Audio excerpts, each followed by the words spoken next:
Hello, my wonderful people. Good morning and welcome to God's Loves You channel, the home of news. If it is your first time and you like what we are doing here, kindly subscribe, put on your notification bell to all notification. This will enable you to know when we upload a new video. Here we react to all forms of videos, local, international, especially what is happening in the world, especially in Nigeria. So, my great people, this is another interesting video that I have come to react to. I want you to sit down and watch this video about the Biafra war. And this our brother made the part one of it. This one is the continuation, in other words, the part two. So kindly subscribe. Let's listen to what he has to say. And I know that a lot of us, for example, somebody like me, I wasn't born when these things were going on. So as I'm listening to this, I am learning. My brain is being correct. My narrative may change after watching or listening to what this our brother have to say. Let's watch together. Then if you were born during or when this thing was going on, you can as well share your own experience in the comment section, and God will bless you. This is the part two of what led to the Nigerian Biafran Civil War. Now, like we discussed in part one, when the NPC, Northern People's Congress, said they want autonomy, it was resolved. Because it was resolved, the independence of Nigeria was really approaching, and the British government, the colonial masters, were also working on it. Now, another problem that really showed that there is going to be problem in Nigeria, but unfortunately, it was the Igbos that took the brunt, was the 1962 National Census controversy. 1962 National Census controversy, whereby the South, the East, accused the North of overbloating population figures. AG, Action Group, NCNC, accused the North that they are always adding names, and overbloating the figures so that Kasin and Dubu can double in Nigeria. They did it because the white men, the colonial master, told them that is how they can do this thing now and become more in number and also control the economy of Nigeria. Now, Alhaji M. Kokori Abdul on 4th March 1964 said, NPC has come to stay and will rule Nigeria forever. Let me repeat it.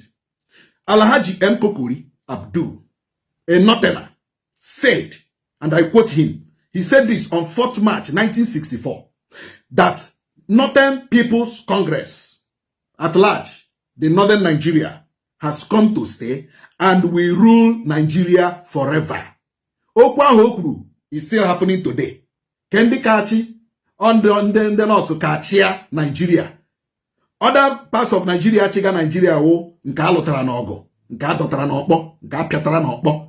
But for now, the North, when we talk of the North in Nigeria, it started then because the white men, the British colonial masters, laid the foundation for them, told them what they will do so that they will be in charge of the economy, everything about Nigeria, the political structure of Nigeria. And that is what they did. And today, the Northerners are still in charge of Nigeria. In every sector, in the military, in the police, in the civil defense, in anywhere, agriculture. Is it economy?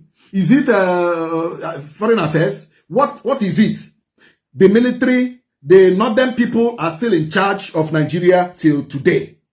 Now, after that National Census controversy of 1962, there was yet a serious fight between Awolowo and Akintola.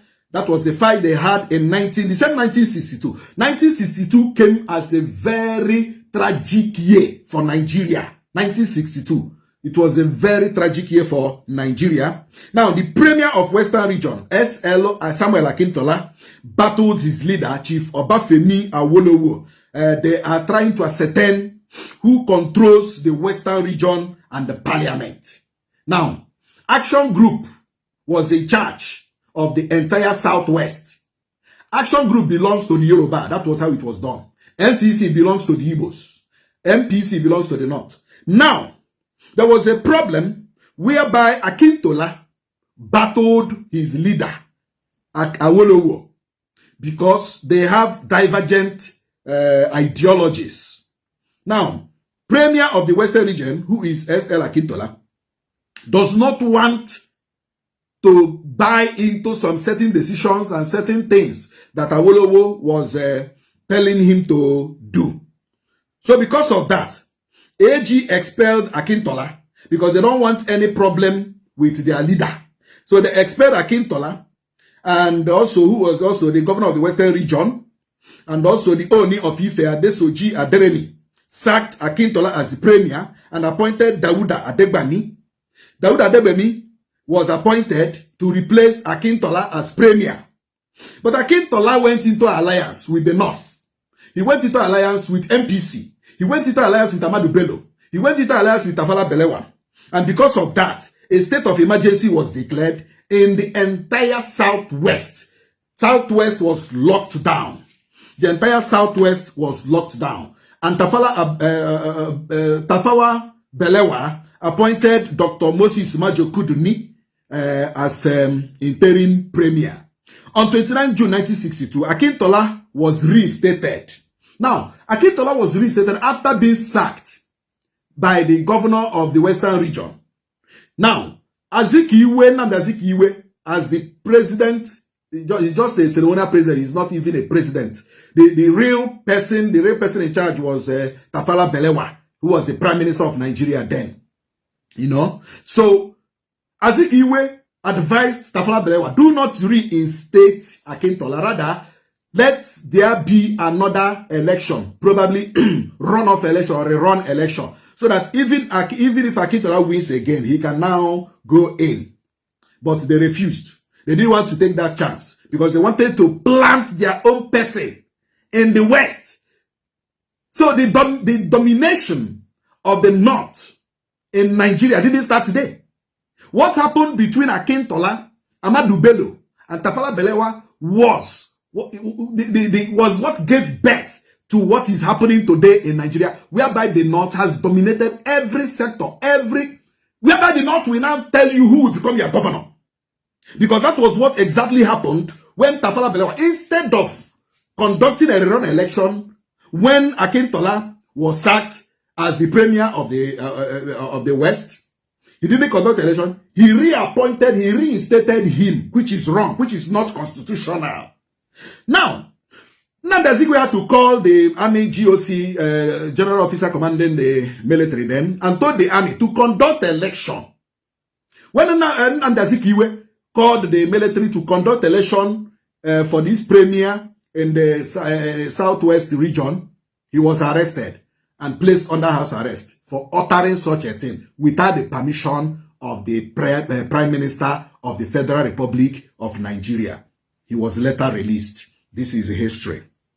Now, we are going, because of all these things that are happening, Akintola, with his deputy, Fani Kayode, formed Nigerian National Democratic Party. Now, Akintola pulled out of AG, Action Group, and formed a party called NNDP, and went into alliance fully with MPC to form Nigerian National Alliance, NNA, in 1964.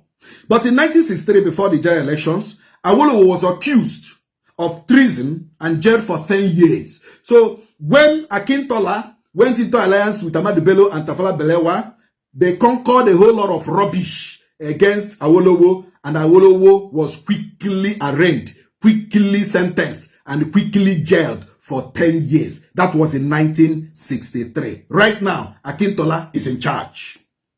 Now, when Awolowo went into prison, the NCNC, that is National Council of Nigerian Citizens, went into alliance with Action Group, that is Awolowo's party, Kano People's Party, KPP, Northern Elements, Progressive Union, NEPU, United Middle Belt Congress, UMBC, and Zamfara Commoners Parties, ZCP. They went into partnership with NCNC, AG to form what we call United Progressive Grand Alliance, OPUGA. That was in 1963-1964 election in Nigeria. Now, the election. The election was full of intimidation. The election of 1964 was full of intimidation, full of ethnic and religious utterances and violence that saw a whole lot of people saying a whole lot of things. Fani Kayode, the father of the current Fani Kayode we know, said, and I quote, "Whether they vote or not, we will win." That is MPC NNA. Whether they vote, whether Nigerians vote or not, MPC will win. Now, at the end of the whole brouhaha, MPC got 162 seats, NNA got 198 seats, NCNC got 84 seats, Action Group got 61 seats, NNDP got 36 seats. There was crisis in the western region with killings, arson, and everything. Nnamdi Azikiwe even advised that this crisis and all these things that are happening in the western region should be curtailed. But because he's just a figurative head of state or figurative president, he could do nothing. The only person that has the powers to do whatever he wants to do remains the Prime Minister, Tafawa Balewa. I am going to go into part 3. Wait for it. Thank you for joining us.